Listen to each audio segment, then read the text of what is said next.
अभी हम सब बहुत देर से प्रवचन से और भजनों से लाभ ले रहे थे और आनंदित हो रहे थे। भजन से अभी एक मन का आनंद और एक मनोरंजन और मन के चितपट पर एक बढ़िया मुस्कान और खुशी आ रही थी। आइए थोड़ा मन से भी हम आगे बढ़ते हैं आत्मा तक, क्योंकि जीना तो है आत्मा में ही। मन चाहे हमको जितना खुश करें, मन को कपड़ों से और ब्यूटी पार्लर से और चाहे जितनी चीज़ों से, लेकिन उससे हमें शांति और जीवन नहीं मिलता है। जीवन मिलता है आत्मा से, और दोनों चीज़ें जरूरी है। जीवन में आनंद भी चाहिए, मनोरंजन भी चाहिए, खुशी भी चाहिए, मुस्कान भी चाहिए और शांति भी चाहिए। जीवन में दोनों की जरूरत है। शांत मन व्यक्ति को बुद्ध बनाता है और अशांत मन बुद्धू। जिसका मन शांत हो गया वह देवी देवता भगवान और लक्ष्मी सरस्वती बन गए। मन की शांति जीवन का स्वर्ग है। जिनका मन शांत है वो हमेशा स्वर्ग में जीता है, वैकुंठ में जीता है। उपासना और ये सत्संग का आयोजन होता है किसके लिए? कि मन हमारा शांत हो जाए, और जब मन शांत हो गया तो सारे पूजा पाठ सब कुछ का फल हमें मिल जाता है। सब पूजा धर्म कर्म है निर्मल मन वाणी काया, मानव में प्रेम पसारन और जीव मात्र पर दया। सब पूजा क्या है, सब धर्म क्या है, सब व्रत क्या है? निर्मल मन वाणी काया। यदि मन निर्मल हो गया, वाणी निर्मल हो गई और शरीर निर्मल हो गया तो कहते हैं कि सब पूजा धर्म कर्म है निर्मल मन वाणी काया, मानव में प्रेम पसारन और जीव मात्र पर दया। जिस मनुष्यों के बीच में हम रहते हैं वहाँ पर प्रेम का व्यवहार, वहाँ प्रेम का पसारण, वहाँ मीठी वाणी, वहाँ सुंदर बर्ताव जब होता है, और जीव मात्र पर दया, चींटी से लेके हस्ती तक जितने जीव हैं जीव मात्र पर दया का भाव, मतलब उसको चोट न पहुंचाया जाए, दुख न दिया जाए। तो समझिए यही असली व्रत है, ये असली पूजा है। किसी को चोट न पहुंचे, किसी को दुख न मिले, किसी को कष्ट न हो हमसे, यही असली पूजा है। क्या पूजा? पहले मानव में प्रेम पसारा। जहाँ प्रेम का बर्ताव है, प्रेम का पाठ है, तो वहाँ पर माहौल ही सुंदर है।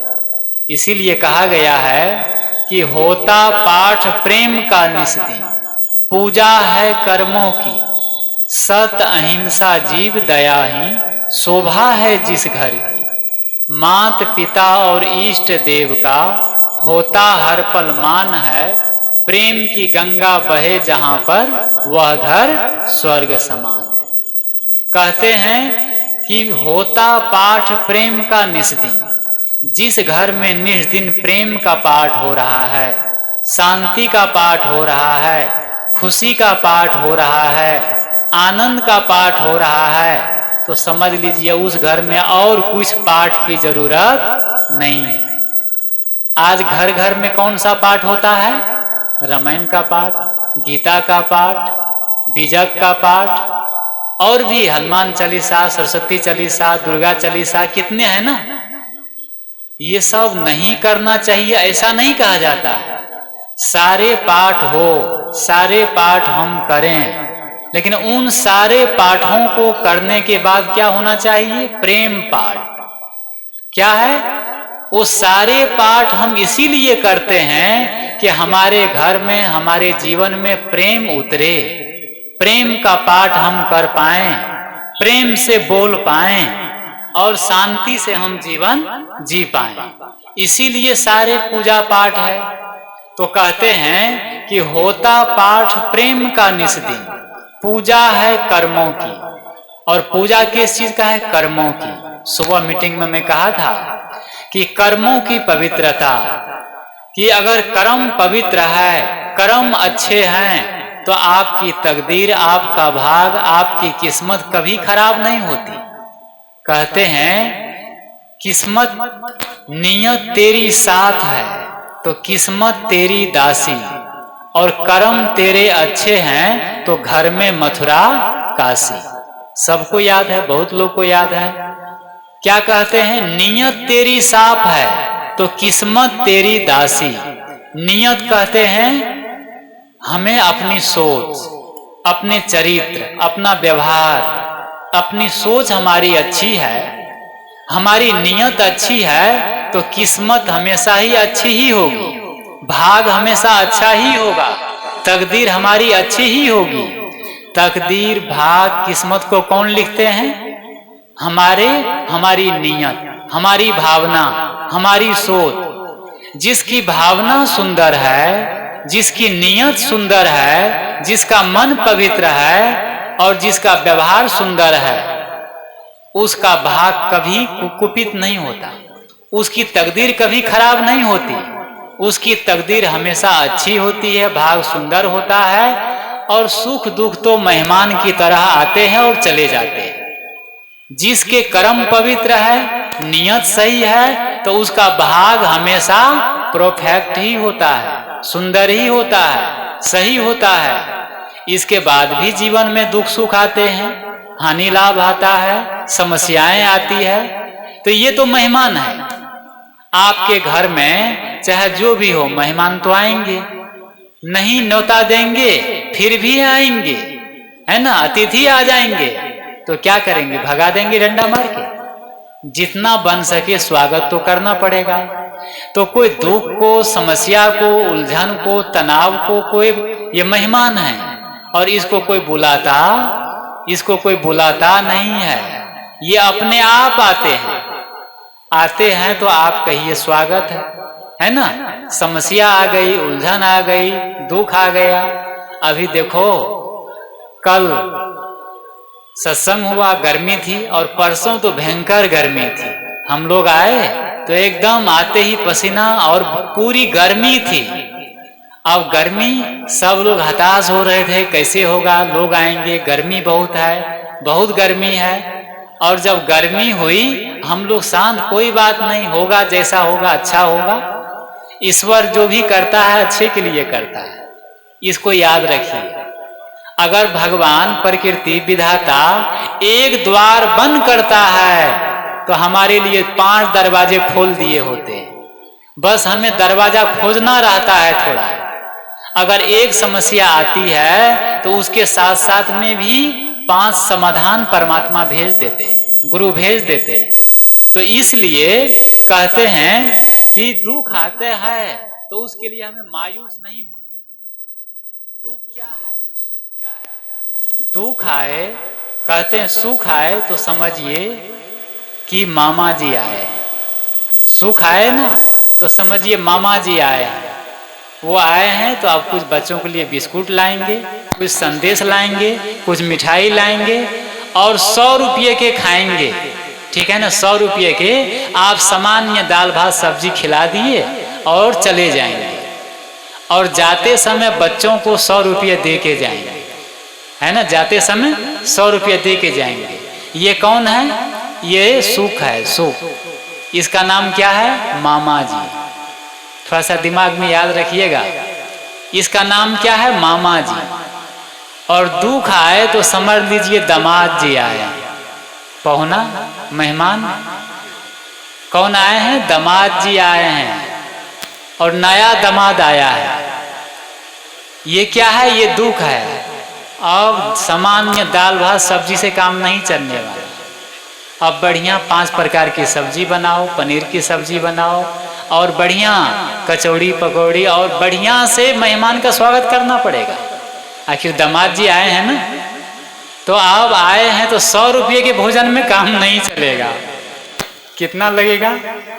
अब 200-400 रुपये के पकवान बढ़िया से बना के और खिलाना पड़ेगा। और कितने दिन रहेंगे? एक दिन में चले जाएंगे? नहीं जाने वाला है ना। वो आप 2-4 दिन रहेंगे और बढ़िया सेवा करना पड़ेगा बहुत अच्छे से। और जाते समय जब जाने लगेंगे तो आपको 500 के नोट देना पड़ेगा, है ना, दे के तब विदा करना पड़ेगा। क्या समझे? जब सुख आए तो कहिए मामा जी आए हैं स्वागतम, और दुख आए तो समझ लीजिए दामाद जी आए हैं वेलकम, है ना, उसका और स्वागत और बढ़िया। ये तो मैं छोटी सी परिभाषा में कह रहा था सुख दुख की, कि आदमी के जीवन में थोड़ी समस्या आती है, थोड़ा सा दुख आता है तो आदमी घबरा जाता है। तो मैं कह रहा था कि गर्मी थी और गर्मी होते होते शाम को थोड़ा मौसम नॉर्मल हुआ, कल थोड़ा पानी गिरा और आज देखो पूरी प्रकृति ही बदल गई। तो जब गर्मी बढ़ती है तो पानी गिरने का चांस बढ़ जाता है, जब समस्या बढ़ती है तो समाधान का हिस्सा आने लगता है, जब बहुत दुख आता है तो समझ लीजिए अब सुख का द्वार खुलने वाला है। इसीलिए घबराना नहीं है। तो यहाँ पर है कि होता पाठ प्रेम का निस्ती, पूजा है कर्मों की। जिस घर में प्रेम का पाठ हो, प्रेम, सब में प्रेम, निस्वार्थ प्रेम। प्रेम क्या है? प्रेम की परिभाषा है कि प्रेम में मांग खत्म हो जाती है और देने की क्षमता दुगुनी बढ़ जाती है। प्रेम की परिभाषा है कि प्रेम में मांग नहीं होती है, इच्छा नहीं होती कुछ लेने की। प्रेम में सिर्फ और सिर्फ देने की भावना होती है कि मैं कितना दूं, मैं कितनी सेवा करूं, मैं कितना बढ़िया इनके सहयोग कर दूं, इसका नाम है प्रेम। और यहाँ पर स्वार्थ नहीं होता कि हम जो कुछ कर रहे हैं, सेवा कर रहे हैं, कुछ दे रहे हैं तो हमें बदले में कुछ मिले। और जहां पर ये भावना होती है जो मैं सेवा कर रहा हूं, जो मैं प्रेम दे रहा हूं, इसके बदले में मुझे कुछ मिलना चाहिए, ये प्रेम नहीं है। ये क्या है? ये प्रेम नहीं है। यहाँ पर स्वार्थ की भावना जुड़ी हुई है और जहां स्वार्थ है वहां प्रेम नहीं है। इसीलिए कबीर साहब ने कहा, प्रेम पाट का चोलना पहिर कबीरू नाच, और पानी पे दिन्हो तासु को जो तन मन बोले सांच। कबीर साहब का ये जगत प्रसिद्ध साखी है। और कबीर साहब ने तो और भी कहा, पोथी पढ़ी पढ़ी जग मुआ, पंडित भया न कोई, और 2.5 आखर प्रेम का पढ़े सो पंडित हो। क्या कहते हैं कि लोग पोथी पढ़ते हैं, साज पढ़ते हैं और बहुत श्लोक याद करते हैं, बहुत भजन गाते हैं, लेकिन पंडित भया न कोई, पंडित नहीं हुआ, ज्ञानी नहीं हुआ, सत्संगी नहीं हुआ। 2.5 आखर प्रेम का पढ़े सो पंडित हो। जो 2.5 अक्षर का प्रेम को जीवन में धारण कर लिया, अर्थात जो प्रेम पूर्ण जीवन जीना सीख लिया, असली सच में वही पंडित है, वही असली ज्ञानी है, वही असली भजनानंदी है। हम प्रेम की चर्चा करते हैं, हम प्रेम की बातें करते हैं, लेकिन प्रेम सही ढंग से नहीं कर पाते हैं। जहां प्रेम की बात आती है तो वहां फिर स्वार्थ में आ जाता है। तो कबीर साहब क्या कहते हैं कि प्रेम पाठ का चोलना पहिर कबीरू नाच। हे लोगों, हे भक्तों, प्रेम रूपी वस्त्र का चोलना पहनो, अंगरखा पहनो, कपड़ा पहनो और तब व्यवहार करो। और प्रेम रूपी वस्त्र पहन करके तब नाचो। यहाँ कबीर साहब कहते हैं नाच। नाच मतलब नाचना। नाचने का अर्थ है व्यवहार करना, सबके साथ में प्रेम पूर्ण व्यवहार करना। जहां पर प्रेम पूर्ण व्यवहार होता है वहां पर अच्छा व्यवहार होता है, वहां पर काम सुंदर होता है, वहां चीजें अच्छी होती है, वहां के माहौल बढ़िया होता है। और जहां स्वार्थ की भावना होती है वहां पर लोग सही ढंग से व्यवहार नहीं कर पाते हैं। तो यहाँ है कि प्रेम क्या है और स्वार्थ क्या है। एक सहेली थी, दो सहेली, तो दोनों का घर बहुत दूर दूर था। तो एक दिन जो है 10 साल के बाद वो सहेली जो उसकी सखी थी वो आई उसके घर में। जब घर में आई तो बहुत बढ़िया सेवा की। और जो वो सहेली थी ना उसके जिसके घर में आई थी वह कपड़ा बुनने का काम करती थी। पहले जमाने में हाथ से ही चरखा करखा मतलब बुनते थे कपड़ा, ये मशीन नहीं थी। तो वो कपड़ा बुनने का काम करती थी। तो कपड़ा बुनने के लिए जो सूत होता है ना, धागा, वो आटी बना करके मतलब ऐसे बना करके वो रखी थी। मतलब धागा का सूत का भीड़ा बना करके बीड़ा वो 10 ठो रखी थी। तो जो वो सहेली आई तो उसको बैठाई और घर में गई पानी लाने के लिए, फल लाने के लिए, दूध लाने के लिए, स्वागत में आई है।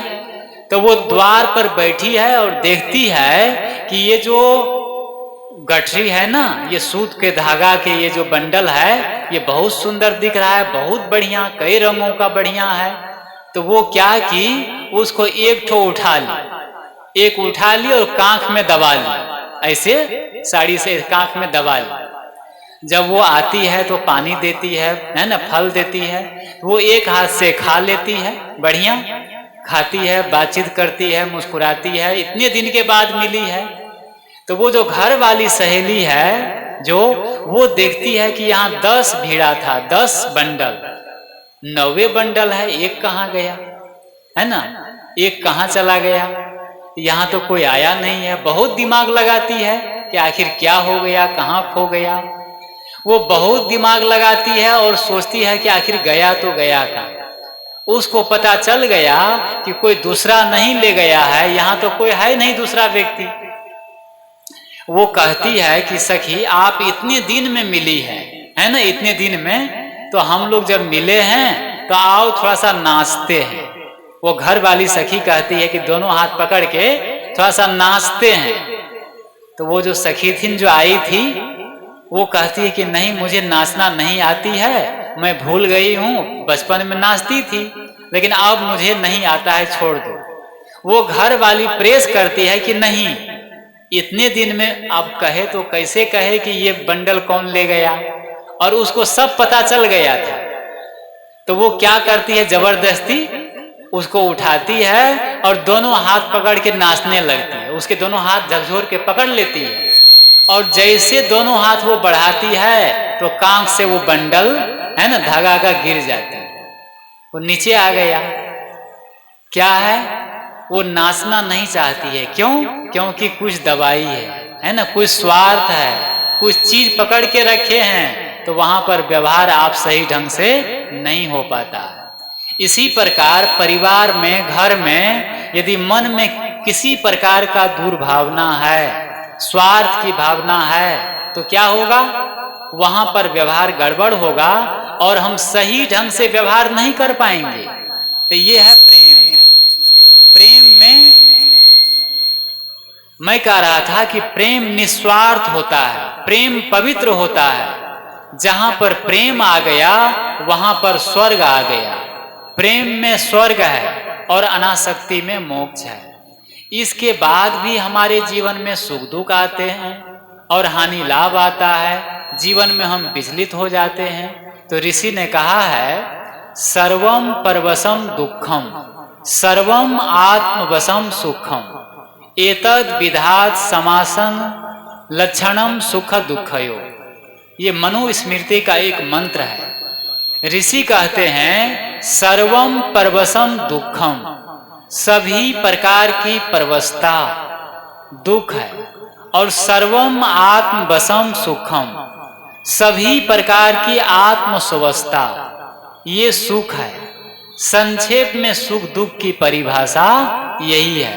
क्या है? सर्वम परवशम दुखम, जो काम करने में हम परवश हो जाते हैं, विवश हो जाते हैं, वो सब दुख है। और जो काम करने में हम स्वश होते हैं, खुले दिल से करते हैं, वह सब सुख कहलाता है। तो ये दुख क्या है? परवशता, विवशता, दुख की छोटी सी परिभाषा है कि जैसा हम चाहते हैं वैसा नहीं होता है, और जैसा नहीं चाहते हैं वैसा जीवन में हो जाता है। क्या है दुख की परिभाषा? जैसा हम चाहते हैं वैसा नहीं होता है, और जैसा नहीं चाहते हैं वैसा हो जाता है। यही दुख मानते हैं। परिवार में हैं, हम सोचते हैं घर में बहू है, वो बढ़िया से सेवा करें, भोजन बनाएं और बढ़िया सुबह 4 बजे उठ जाएं, लेकिन ये नहीं होता है। बहू उठती है 8 बजे, है ना, और बढ़िया सेवा नहीं कर पाती है, तो ये दुख हो गया। अब सास को बहुत दुख है। बहू सोचती है कि सासू माँ हमें प्यार दे, हमें बढ़िया से प्रेम से व्यवहार करें और हमें माँ का प्यार मिले, और सासू माँ वैसा नहीं कर पाती है, तो बहू को दुख होता है। पिता सोचता है कि मैं बच्चा को जन्म दिया हूँ, लड़का को पाल पोस के बड़ा किया, पढ़ाया लिखाया, नौकरी दिलाया, और बेटा हमें बुढ़ापा में सेवा करें, सहयोग करें, हाथ बटाएं, हमारे आज्ञा का पालन करें। ये पिता सोचता है। ऐसा पुत्र नहीं कर पाता है, बेटा नहीं कर पाता है, तो पिता को दुख होता है। ये दुख की परिभाषा। ये सब कोई शास्त्र की बात नहीं, अनुभव की बात है। तो क्या होता है? पिता को दुख होता है। पुत्र सोचता है कि पिता है, और पिता का धर्म है कि पुत्र को प्यार देना, पुत्र को अच्छा से पेश आना, और बच्चे को अधिक संपत्ति देना, अधिक धन देना, और बच्चे को आगे बढ़ाना, उत्साहित करना। और इस ढंग से पिता नहीं कर पाता है तो पुत्र को दुख होता है। ये है ना, वो चाहे सास बहू हो, पिता पुत्र हो, भाई भाई हो, जितने लोग हैं एक दूसरे सब अपेक्षा किए हैं कि हमें बहू से सुख मिले, हमें सास से सुख मिले, हमें पुत्र से सुख मिले, हमें पिता से सुख मिले, हमें भाई से सुख मिले, हमें देवरानी जेठानी से सुख मिले आपस में। और ये अपेक्षा पूरी नहीं होती है। ये मन की इच्छा, मतलब सामने वाला ऐसा काम नहीं कर पाता है तो आपको दुख होता है। यही है ना। तो इसीलिए संत महात्मा कहते हैं कि आप अपेक्षा ही मत रखो, सामने वाले से अपेक्षा मत रखो। ज्यादा इच्छा रखेंगे तो दुख होगा। आप सेवा करें, सबको सम्मान भाव से पेश आएं, और सबको चीजें दे, वस्तु दे, सब कुछ बराबर बांटवारा करे, लेकिन उनसे अपेक्षा न रखें कि हमें वो सेवा ज्यादा सेवा करें। अगर अपेक्षा रखेंगे तो कहते हैं अपेक्षा से ही उपेक्षा होती है। अपेक्षा ही उपेक्षा की जननी है। यदि हम उपेक्षा से बचना चाहते हैं तो उपेक्षा का त्याग करें। मतलब अपेक्षा न रखें, हम भावना न रखें सामने वाले से, तो दुख नहीं होगा। कहते हैं कि एक बाप ने बेटा से कहा कि बेटा, तुम्हारी उम्र की जब जवाहरलाल नेहरू थे, बाप कहता है बेटा से कि बेटा, तुम्हारी उम्र की जब जवाहरलाल नेहरू थे तो हर क्लास में फर्स्ट आते थे, हर क्लास में फर्स्ट डिवीजन से पास होते थे, पहला बिल्कुल फर्स्ट। और तुम एक ऐसा पढ़ाई करते हो कि अभी तक एक भी क्लास में फर्स्ट नहीं आया है, एक भी क्लास में मतलब बढ़िया रिजल्ट नहीं लाया है, मतलब फर्स्ट नहीं आया है। कौन कहा? पिता ने पुत्र से कहा कि तुम्हारी उम्र के जब जवाहरलाल नेहरू थे तो हर क्लास में फर्स्ट डिवीजन से पास होते थे, और तुम अभी तक एक भी क्लास में फर्स्ट डिवीजन से पास नहीं हुए हो। बेटा ने तपाक से कहा, पिताजी, जवाहरलाल नेहरू जब आपकी उम्र के थे तो भारत के प्रधानमंत्री थे, और आप तो एक गांव का सरपंच भी नहीं हो। क्या करेंगे? कहां जाएंगे? आप पुत्र को कहते हैं, दूसरों को कहते हैं, और वो हमें कहते हैं। यहीं पर क्या है? अपेक्षा है। और जहां पर अपेक्षा है वहां बच्चे जवाब देंगे। हम जो भी जीवन जीते हैं, जिस घर में, जिस परिवार में, जिस संसार में, जैसा हम जीते हैं थोड़ी देर के बाद वहां का वातावरण हमारा फोटोकॉपी बन जाता है, हमारा डुप्लीकेट कॉपी बन जाता है। जहां हम जीवन जी रहे हैं, जैसा व्यवहार कर रहे हैं, जैसा बोल रहे हैं, वहां का संसार, वहां का माहौल, वहां का वातावरण ऐसा बन जाता है। वो कैसा बन जाता है? हमारा फोटोकॉपी। जैसा हम बोलते हैं, जैसा हम करते हैं, जैसा हम जीते हैं, वैसा ही सामने वैसा बन जाता है, हो जाता है। बच्चे, आपके बच्चे सब कुछ देख रहे हैं, घर वाले सब कुछ देख रहे हैं, और जहां तक बच्चों के लिए बात है, वे सब कुछ देख रहे हैं कि मम्मी पापा घर वाले कैसे जीवन जी रहे हैं, कैसे बोल रहे हैं, कैसे टीवी देख रहे हैं, कैसे मोबाइल चला रहे हैं, कैसे झगड़े कर रहे हैं, और कैसा वातावरण ये लोग घर में बना रहे हैं। बच्चे देख रहे हैं, और आप बच्चों को कहते हैं कि अच्छा जीवन जियो, प्रेम से जियो। कल मैं कहा था शाम के बेला में थोड़ा, तो बच्चे सब देख रहे हैं। बच्चे कहते हैं कि नैतिकता, धर्म और शांति का पाठ पुस्तकों से, इतिहास से, रामायण से, गीता से, भागवत से और पुस्तकों से चरित्र का निर्माण नहीं होता है। पुस्तकों से नैतिकता नहीं सीखी जाती है। नैतिकता सीखी जाती है सामने वालों को देख देख कर, सामने वालों को देख देख कर। बच्चे आपके सब कुछ देख रहे हैं, और बच्चे आपके रहनी पर, आपके आचरण पर, आपके कर्म पर, कर्म को धारण करेगा, न कि आपके उपदेश और आपकी सलाह। हम बच्चों को सलाह देते हैं, उपदेश देते हैं, आप बच्चों को देते हैं, हम शिष्यों को देते हैं। संत महात्मा है वो भक्तों को देते हैं कि भक्त को कहते हैं गुस्सा नहीं करना चाहिए, क्रोध नहीं करना चाहिए, और राग द्वेष नहीं करना चाहिए, कटु नहीं बोलना चाहिए। सही है ना? ये सब के लिए है, ये नियम सब के लिए है। भक्त समाज है, संत समाज है, गुरु है, शिष्य है, पिता है, पुत्र है, ये सब पर लागू है। तो वहां बच्चों को आप शिक्षा दे रहे हैं कि ऐसा होना चाहिए, और वैसा नहीं जी पा रहे हैं, तो बच्चों को कहते हैं कि पुस्तकों से, उपदेशों से और सलाह से कुछ भी नहीं होगा। क्या होगा? आपके कर्म से। हमारी पहचान, आदमी की पहचान इससे नहीं होती है कि आदमी क्या बोलता है, आदमी क्या बोलता है यह महत्वपूर्ण नहीं है, किंतु आदमी क्या करता है इसकी कीमत है, ये महत्वपूर्ण है। हमारे जीवन में यह महत्वपूर्ण नहीं है कि हम कितना देते हैं सामने वाले को, हम कितना देते हैं यह महत्वपूर्ण नहीं है। महत्वपूर्ण यह है कि हम कितने प्यार से देते हैं। हम देते तो बहुत है, लेकिन गुस्सा करके देते हैं, है ना?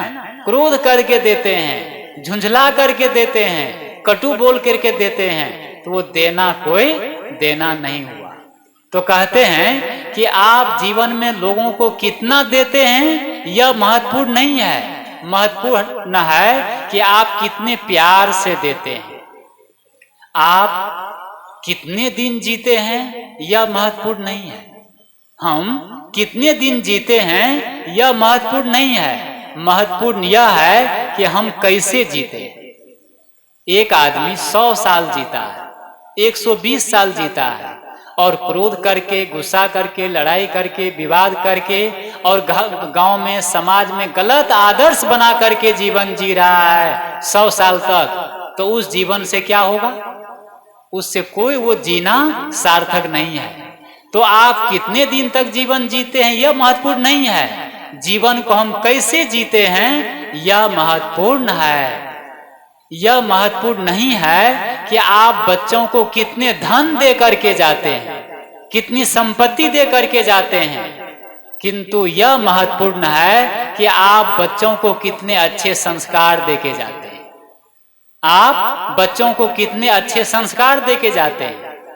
आप धन दे के जाते हैं, बहुत धन दे दिए, कार दे दिए, बिल्डिंग दे दिए और सब कुछ दे दिए और अच्छे संस्कार नहीं दिए तो बच्चे क्या करेंगे?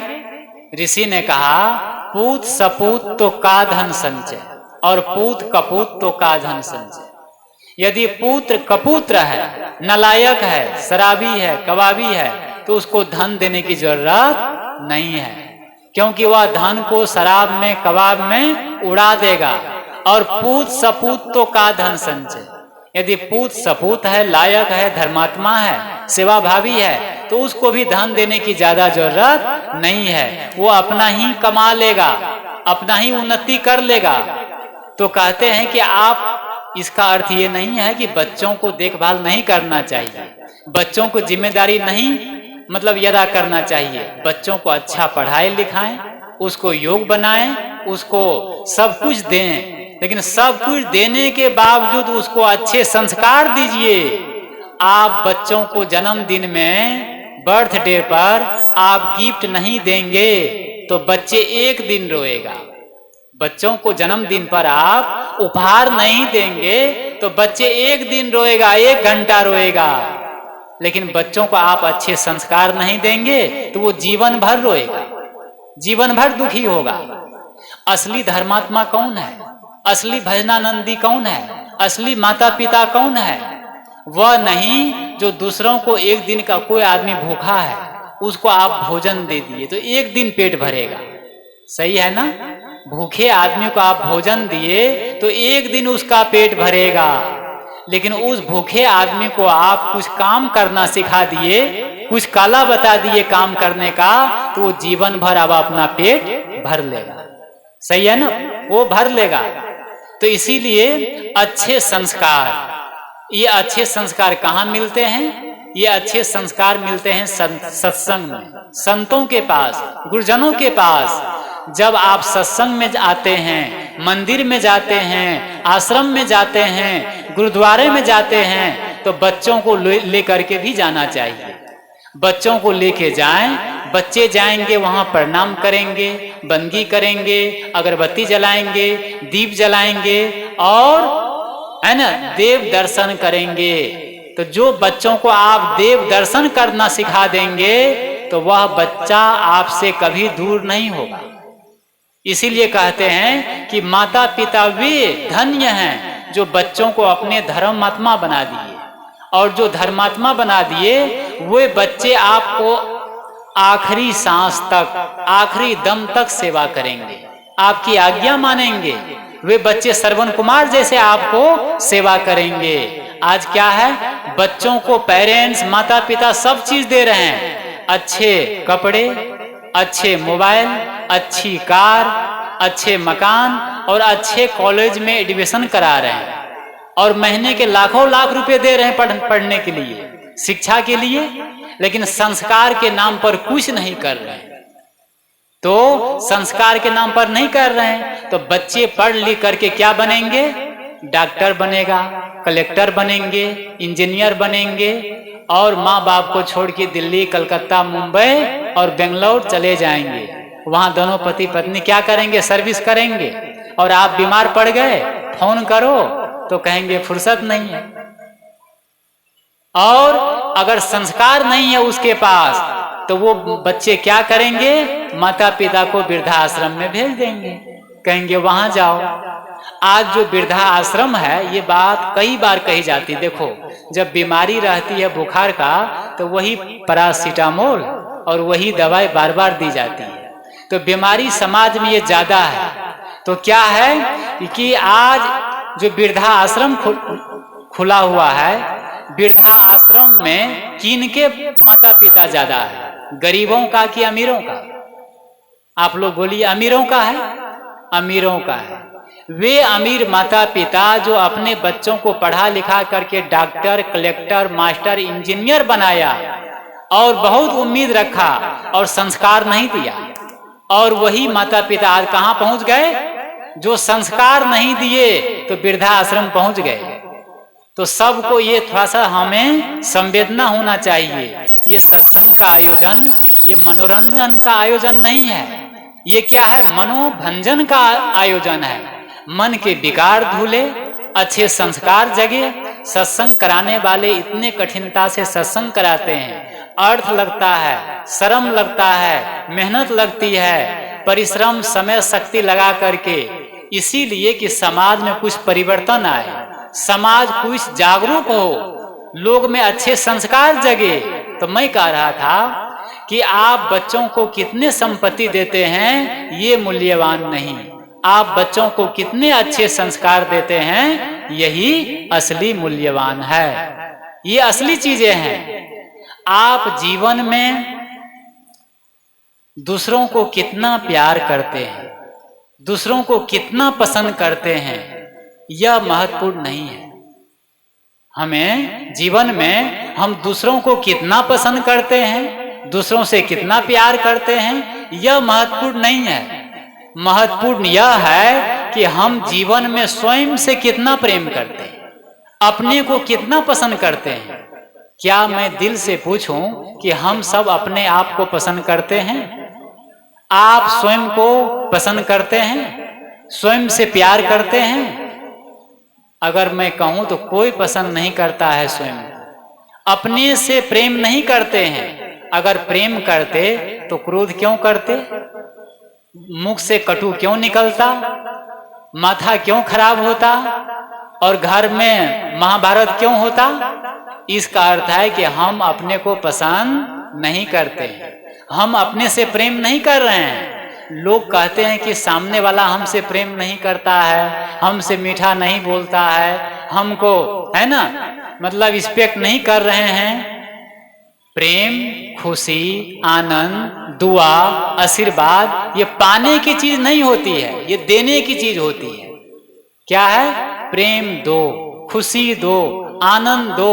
आप सामने वाले को प्रेम करो या ना करो, यदि हम स्वयं से प्रेम करते हैं, स्वयं को पसंद करते हैं, तो हम जानते हैं हम एकदम ताजे रहेंगे, मुस्कुराएंगे, खुश होंगे, आनंदित होंगे और सबसे प्रेम करेंगे। सुबह में ध्यान के बेला में कह रहा था कि जो स्वयं से प्रेम करता है, स्वयं में संतुष्ट है, स्वयं में तृप्त है, गीता में महाराज कृष्ण ने कहा है यस्तु आत्मरतिरे स्वेदात्म तृप्तस्य मानवा आत्मनेव च संतुष्टस्य कार्यम न विद्यते। थोड़ा सा ब्रेक मैं लेता हूं उस विषय को, ये अचानक विषय आ गया। ये गीता कहती है, भगवान कृष्ण कहते हैं जो आदमी स्वयं से प्रेम करता है, अपने को पसंद करता है, उसकी रहनी क्या होती है?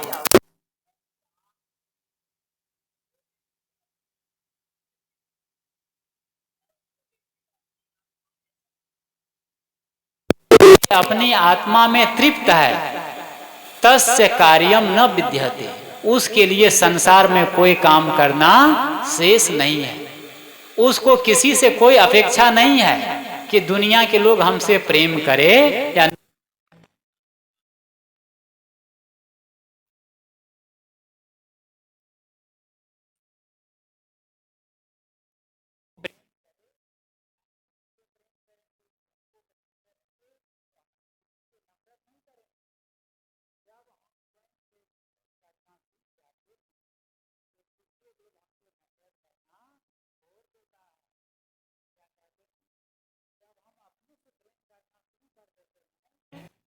वाला नफरत करना छोड़ देते हैं। वक्त नहीं है मेरे पास नफरत करने का उन लोगों से जो लोग मेरे से नफरत करते हैं। ये सब एक कोटेशन है। क्या कहते हैं?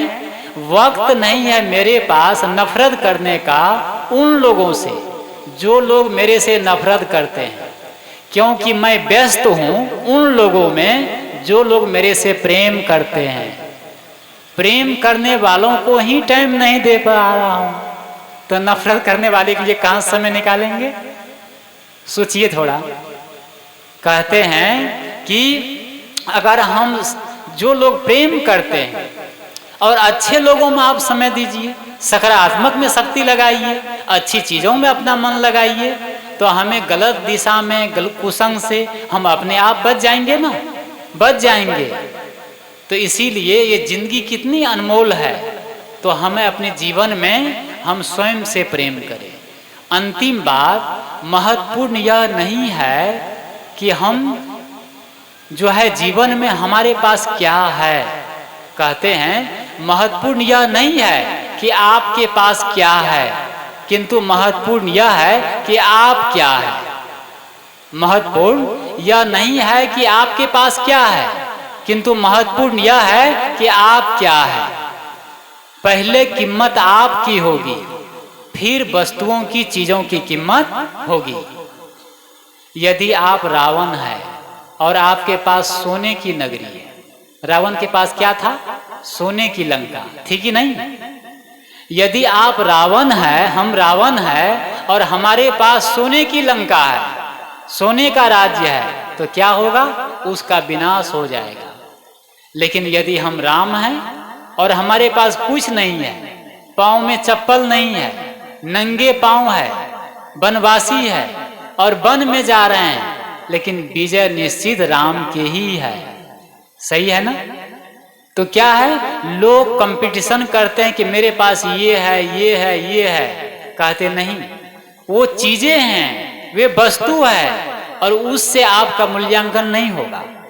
मूल्यांकन किससे होगा? आप क्या है। यदि हम पॉजिटिव है, आप सबरी है, मीरा है, लक्ष्मी है, रानी बाई है, आप राम है, कृष्ण है, बुद्ध है, महावीर है, कबीर हैं, तो समझिए आपका भगवान बनना निश्चित है। इसीलिए अपने जीवन में चीजों से अपने आप को मत जोड़ो। अपने आप को, अपने जो हमें गुण है, सद्गुण है, जो शक्तियां हैं, उससे हम अपने आप को जोड़ें। हमें जीवन में फर्क इससे नहीं पड़ता है कि हम कितने जोर से गिरते हैं, फिसल जाते हैं, किंतु जीवन में इससे फर्क पड़ता है कि हम कितने जोर से उठ खड़े होते हैं। आदमी जीवन में कई बार गिरता है, कई बार फिसलता है, ये समस्या नहीं है। समस्या यह है कि हम उठते हैं कितनी जोर से। गिरना पतन नहीं है, गिरे रहना पतन है। फिसल गए, गिर गए, डगमगा गए, समस्या आ गई, दुख आ गया, कोई बात नहीं, लेकिन हम उठ खड़े हों।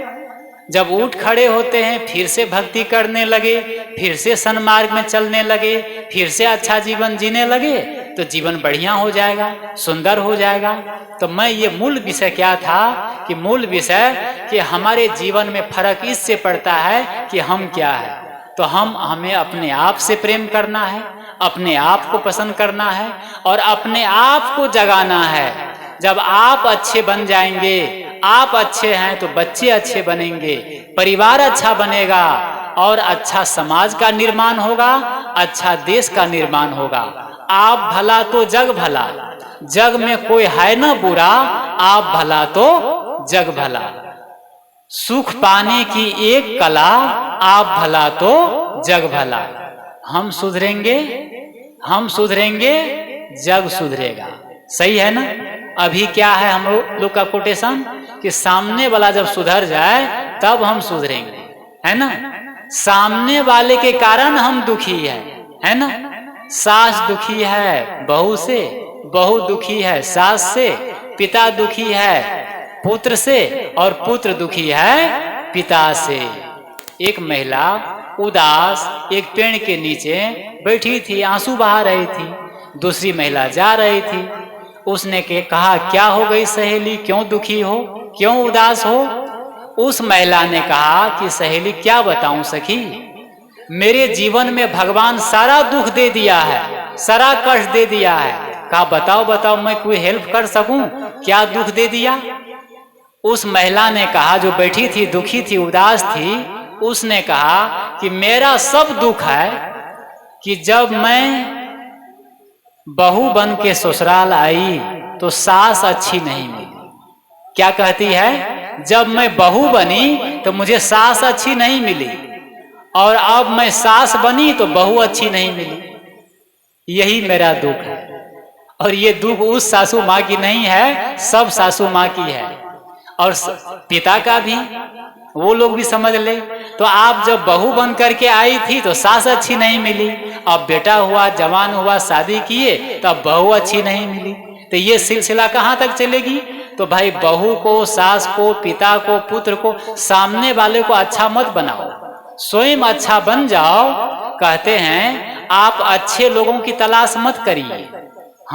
आप अच्छे लोगों की तलाश मत करिए, आप स्वयं अच्छे बन जाइए। आपसे मिलकर शायद किसी की तलाश पूरी हो जाए, है ना।